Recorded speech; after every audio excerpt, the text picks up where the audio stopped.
I grew up as part of the left. Everywhere I lived, in Britain, in Australia, in America, in Greece. We of the left always fall back to the fallacy that the reason why we cannot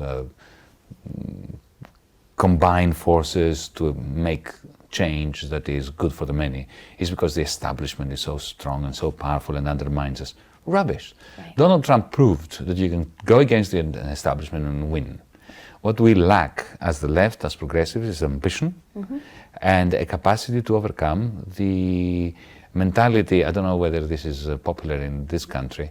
The opening scene in Monty Python's Life of Brian, when there is a Judean People's Front whose greatest enemy is the Liberation Front of Judea and not the Romans. So we are exactly the same. We are fantastic at starting major skirmishes between progressives, right, and not binding together the way that the right has always bound together. And it's smoke and mirrors, because if you look at the numbers, at least in the United States, I would argue globally, the far right is, the ideology is catching fire, but it is not, meaning the nationalist, fascist elements. It's catching fire, but it's not growing at the same rate. And it's nowhere near the numbers. And so when I think about the future of this global movement, I mean, there's a difference between maybe past movements. It is much more interconnected. You're sitting here on a couch with me talking about the global left, speaking to YouTube, and millions of people hopefully will watch this.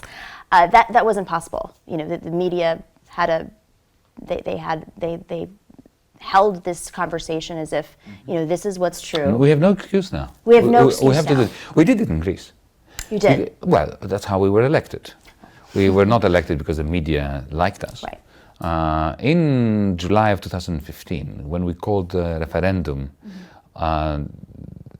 and put to the people of Greece the ultimatum that came from the creditors, every television channel was portraying those of us who were recommending a no to the creditors' right, ultimatum as the apostles of Armageddon, the evil priests, and the fake news everywhere, and toxic attitude towards all of those who supported the no vote.